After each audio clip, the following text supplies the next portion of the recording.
Welcome to AGPG study. Lucknow university के BSc agriculture third semester second year की practical file plant breeding. I have discussed the experiment first and second in the previous video, and in this video discuss experiment 3. So let's get started. The next experiment is experiment third, emasculation and hybridization techniques in self-pollinated crops. Method of emasculation. First, hand emasculation. In a species with large flowers, removal of anthers is possible with the help of forceps. इसमें भी मैं आपको diagram की help से समझाती हूँ, उससे जल्दी समझ में आएगा। हैंड इज हैंड इमेस्कुलेशन वो होता है जिसमें कि हम जो एंथर होता है, ये येलो कलर का ये एंथर है, इसको पॉलन ग्रेन भी बोलते हैं, जिसको हम लोग रिमूव करते हैं फॉर्सेप्स की हेल्प से। It is done before anther डिहेसेंस। Anther डिहेसेंस means anther को मैच्योर होने से पहले या ब्रस्ट होने से पहले इस प्रोसेस को हम करते हैं। It is generally done between 4 and 6 PM one day before anther dehiscence. It is always desirable to remove other young flowers located close to emasculated flowers, avoid confusion. इसमें क्या होता है कि जो emasculated flower होता है उसको हम यंग फ्लावर से रिमूव कर देते हैं टू अवॉइड कंफ्यूजन।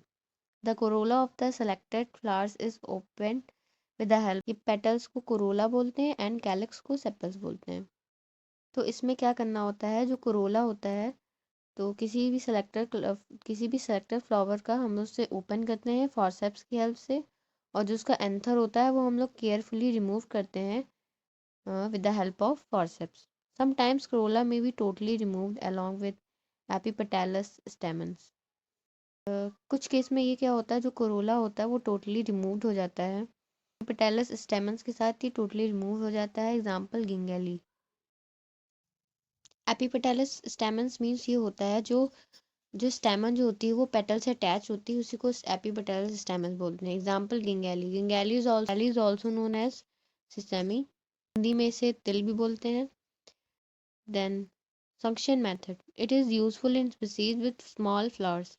जो ऊपर वाला जो मेथड था वो लार्ज फ्लावर्स में किया जाता है, ये स्मॉल फ्लावर्स में किया जाता है। Emasculation is done in the morning immediately after the flowers open. Flowers open होने के बाद ये इमिडिएटली किया जाता है। अ थिन रिबर और a glass tube attach to a suction hose is use to suck the anthers. इसमें एक ग्लास ट्यूब अटैच किया जाता है, is used to suck the anthers for the flowers, जैसे कि एंथर्स को सक कर ले। The amount of suction use is very important which should be sufficient. जो सक्शन का जो अमाउंट होता है बहुत इंपॉर्टेंट होता है पॉलन को सक करने के लिए, बट नॉट गाइनोसियम। गाइनोसियम को नहीं किया जाता, मीन्स फीमेल पार्ट को में सक नहीं किया जाता है। ओनली इसमें मेल पार्ट का सक्शन होता है, इसमें मेल पार्ट को सक किया जाता है। Then hot water treatment. इसमें क्या होता है, pollen grains are more sensitive than female reproductive organs to both genetic and environmental factor. Genetic और एनवायरमेंटल फैक्टर्स दोनों की वजह से जो pollen grains होते हैं वो ज़्यादा सेंसिटिव होते हैं। pollen grains जो होते हैं ज़्यादा सेंसिटिव होते हैं फिर रिप्रोडक्टिव ऑर्गन से। इस केस में क्या होता है, हॉट वाटर इमेस्कुलेशन किया जाता है। The temperature of water and duration of treatment vary from crop to crop. अब इसमें जो टेम्परेचर होता है क्रॉप टू क्रॉप बदल करता रहता है। It is determined for every species. ये एवरी स्पीसीज में डिटरमाइन किया जाता है। फॉर सॉर्गम के लिए 42 से 48 डिग्री सेल्सियस, जो कि हम 10 मिनट्स के लिए करेंगे। It is found to be suitable. In the case of rice में हम 10 मिनट्स के लिए करेंगे treatment with 40 to 44 degree Celsius is adequate. Treatment. It is not commonly used. The method fluorescent alcohol of suitable concentration for a brief period. ये ज़्यादातर use नहीं किया जाता है। इस मेथड में क्या होता है, जो इन्फ्लोरेसेंस होता है वो इमर्स कर देते हैं हम अल्कोहल में। इमर्स मीन्स डिप कर देते हैं अल्कोहल में then followed by rinse with water, देन उसको वाटर से रिंस कर देते हैं। इन ल्यूसर्न में क्या होता है, then florescence immerse in 57% alcohol for 10 second was highly effective. It is better method of emasculation than लेकिन ये जो मेथड होता है अल्कोहल वाला, ये संक्शन मेथड से ज़्यादा बेटर होता है। After that cold treatment like hot water treatment kills the pollen grains without damaging gynoecium। इसमें क्या होता है, हम बिना फीमेल पार्ट को मतलब गाइनोशियम को बिना डैमेज किए हम पॉलन ग्रेन्स को किल कर देते हैं। राइस के केस में क्या होता है, जो कोल्ड वाटर का जो ट्रीटमेंट होता है इसका टेम्परेचर हम 0.6 डिग्री सेल्सियस रखते हैं, जिसमें पॉलन ग्रेन्स किल्स हो जाते हैं without affecting the gynoecium. Then genetic emasculation जो मेथड होता है, इसमें हम एलिमिनेट कर देते हैं प्रोसेस इमैस्कुलेशन, इसकी जगह ये वाली जेनेटिक इमैस्कुलेशन यूज़ करते हैं। ये बहुत ही यूज़फुल होता है कॉमर्शियल प्रोडक्शन ऑफ हाइब्रिड के लिए, like maize, sorghum, pearl millet, onion, cotton and rice etcetera. Use of gametocide also known as chemical hybridizing agent, CHA chemicals, which selectively kills the male gamete without affecting the female gamete gynoecium. Example ethyl sodium methyl arsenate, zinc methyl arsenate in rice. Bagging. Immediately after emasculation, the flower or inflorescence enclosed with suitable bags of appropriate size to prevent random cross pollination. Bagging हम emasculation के तुरंत कर देते हैं, जिसमें कि जो suitable जो बैग होता है एक अप्रोप्राइट साइज का, जिससे कि हम पॉलिनेशन को, रैंडम क्रॉस जो पॉलिनेशन होता है उसको हम प्रिवेंट कर सकें, रोक सकें। Crossing, the pollen grains collected from a desired male parent should be transferred to the emasculated flower। Crossing जो होता है, इसमें जो pollen grains को हम कलेक्ट करते हैं एक डिजायर्ड मेल पेरेंट से and should be transfer to the emasculated flower, और ट्रांसफ़र किस पे करते हैं, जो हमने इमेस्कुलेटेड फ्लावर पे ट्रांसफ़र करते हैं। मतलब इमेस्कुलेटेड फ्लावर मैंने बता ही दिया है पहले आपको, जिसमें कि एंथर को रिमूव कर दिया जाता है, उस फ्लावर पे हम इसको ट्रांसफ़र करते हैं। This is normally this is normally done in the morning hours during antithesis. इसको हम मॉर्निंग आवर्स में करते हैं एंथेसिस के समय। The flowers are bagged immediately after artificial crossing. मैं एंथेसिस बता देती हूँ क्या होता है। एंथेसिस ये होता है जो पीरियड होता है फ्लावर बड ओपनिंग का, the period of opening of flower bud is called antithesis.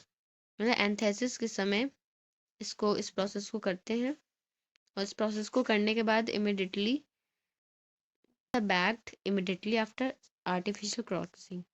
Tagging, the flowers are tag just after bagging. Bagging करने के बाद इसमें हम टैगिंग कर देते हैं। They are attached to the inflorescence और to the flower with the help of thread. इसको हम इन्फ्लोरेसेंस में अटैच कर देते हैं या फिर थ्रेड की हेल्प से इसको अटैच करते हैं प्लांट में। द फ्लावर में be recorded on the tag with pencil. इसको कैसे रिकॉर्ड कर सकते हैं, टैग में हम पेंसिल का यूज़ करते हैं, इसमें date of emasculation, date of pollination, percentage, number of flowers emasculated, ये सब पॉइंट इसमें पुट करते हैं। इन पैडी इमेस्कुलेशन, मतलब जो पैडी में हम इमेस्कुलेशन करते हैं वो आफ्टरनून में करते हैं या अर्ली मॉर्निंग में करते हैं, और इसमें जो स्पाइकलेट्स होती हैं, जो ओपन स्पाइकलेट्स होती हैं उनको होते हैं, और उसमें से सेलेक्ट करते हैं, क्लिप करते हैं, और 6 एंथर्स को सेलेक्ट करते हैं ईच स्पाइकलेट से with the help of needle and fine pointed forceps. Pollination, it is done on next day morning. ये नेक्स्ट डे मॉर्निंग में किया जाता है। जो मैच्योर एंथर्स जो कलेक्ट किए गए हैं मेल पेरेंट से, प्रोटेक्टेड मेल पेरेंट से, उसको पेट्री डिश में रखते हैं एंड डस्टेड, और जितना भी उसका जो पॉलन ग्रेन है उसको डस्ट करते हैं on the stigma of emasculated flower, brush की हेल्प से या फॉरसेप्स की हेल्प से, एंड कवर्ड विद, और उसको बटर पेपर से कवर कर देते हैं to protect natural cross pollination. Natural cross experiment 4, emasculation hybridization technique in cross pollinated crops. पहले हमने सेल्फ पढ़ी थी, अब हम क्रॉस पढ़ेंगे। तो क्रॉस में मेज आता है, मेज में कैसे इमैस्कुलेशन करना है, इसमें जो the tassel of the female plants are removed immediately as soon as appeared. अब इसमें क्या होता है, हम टैसल को रिमूव कर देते हैं जैसे जितना जल्दी हो सके। The process is called D, इसको डी टैसलिंग करते हैं, मतलब मेल पार्ट को हम रिमूव कर देते हैं, मेल पार्ट को उसमें टैसल बोला जाता है, तो उसको रिमूव कर देंगे तो उसको डी टैसलिंग बोला जाता है। It is always done in the morning, ये हम हमेशा मॉर्निंग में करते हैं। Year shoot which emerging from the leaf sheet is backed 1 to 2 days below the tip of the previous day of pollination. हम पहले इसको जो लीफ शीट होती है उसको बैक कर देते हैं एक दो दिन के लिए। Parent first detassel, second cut the tip of cob, इसमें कॉब मीन्स कॉब जो है वो फीमेल पार्ट है। Cut the tip of cob before the silks emerge and cover with a butter paper.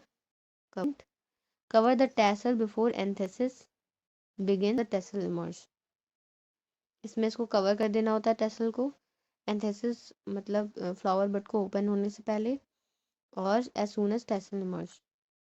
When the silk emerge in the female parent in the form of brush, pollination उसको insert कराते हैं female parent में।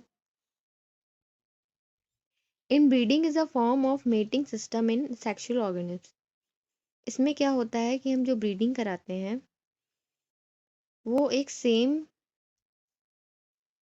Cross pollinated crops के अंदर कराते हैं। Cross pollinated के अंदर जो हम सेल्फिंग कराते हैं, क्रॉस पॉलिनेटेड क्रॉप्स के अंदर जो हम मेटिंग कराते हैं, सेल्फिंग कराते हैं, वो same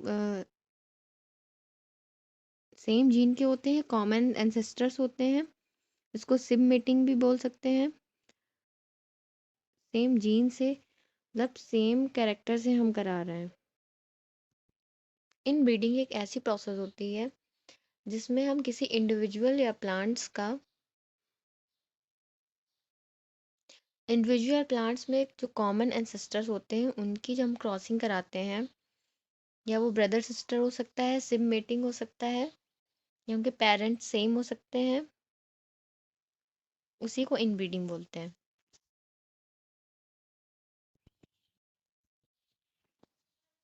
The individuals are closely related to full sib mating, half sib mating. The highest sib mating means brother sister.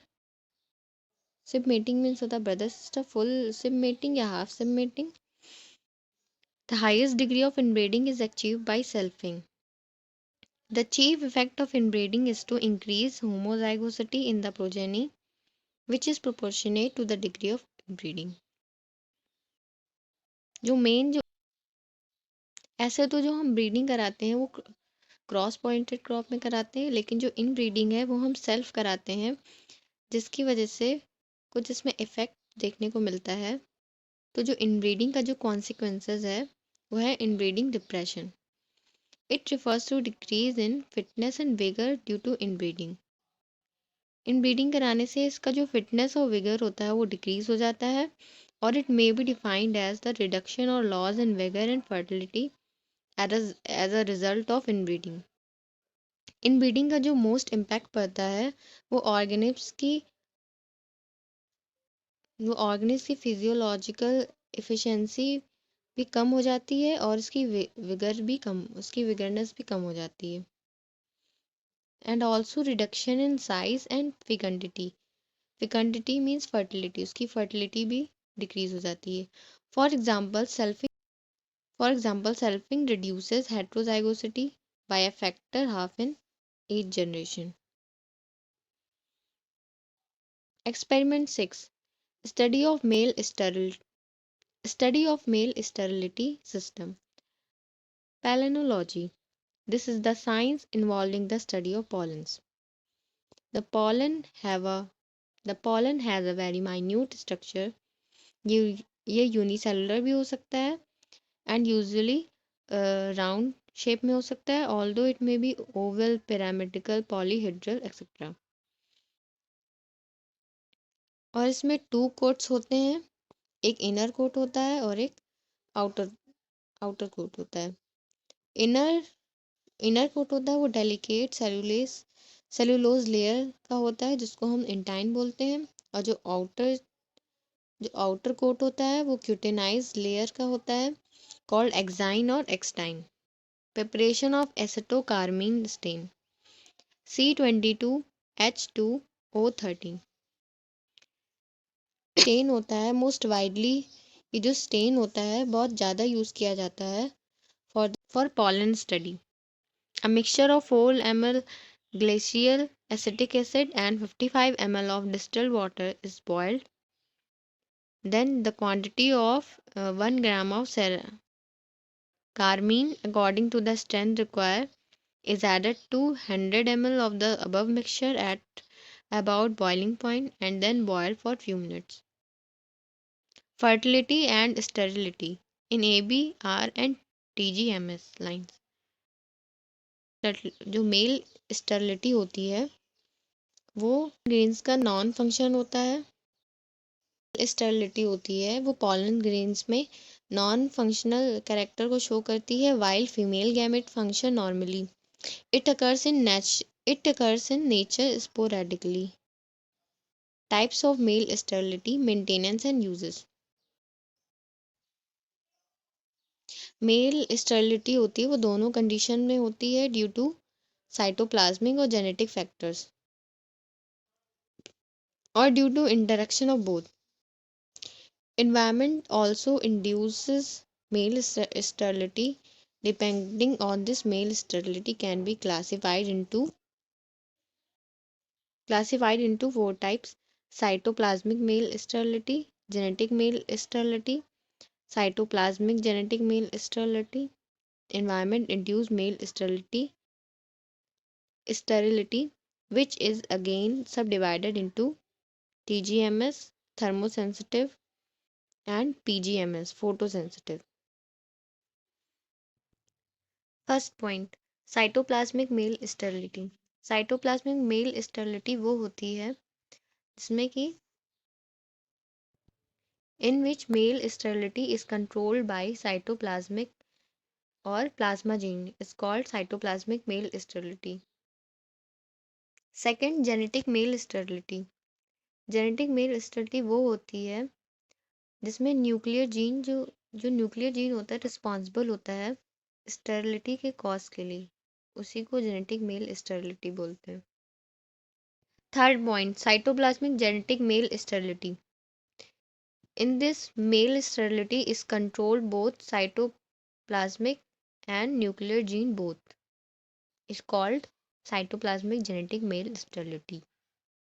Fourth, environmental induced male sterility, which is again subdivided into TGMS, means thermosensitivity means temperature sensitivity,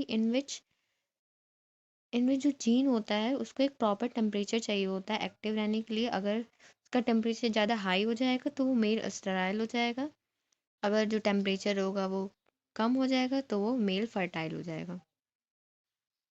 and next PGMS means photo photo period sensitive. इसमें एक proper period में उसको सूरज की किरणें मिलनी चाहिए, proper light मिलनी चाहिए। अगर उससे ज़्यादा उसको लाइट मिल रही है तो वो मेल स्टेराइल हो जाएगा। मतलब जो उसको सूरज की किरण वो फिक्स पॉइंट से ज़्यादा मिल रही हैं तो वो मेल स्टेराइल हो जाएगा, और उससे अगर कम मिल रही हैं तो वो मेल फर्टाइल हो जाएगा। ए लाइन और MS लाइन। ए लाइन जो होती है way it always represent male sterility belonging to any one of the above categories. A line is always used as female parent in hybrid seed production. B line or maintainer line. This line is used to maintain the sterility of A line. The B line is isogenic line, which is identical for all traits. Trait means characters, except for fertility status. R line or restorer line. It is otherwise known as restorer line, which restore fertility in the A line, means male sterility line. The crossing between AR lines result in F1 fertile hybrid seed, which is of commercial value. Thank you for watching my video. मेरा video समझ में आया होगा तो please मेरे channel को like share subscribe और comment करना मत भूलिएगा। So let's see next experiment in next video.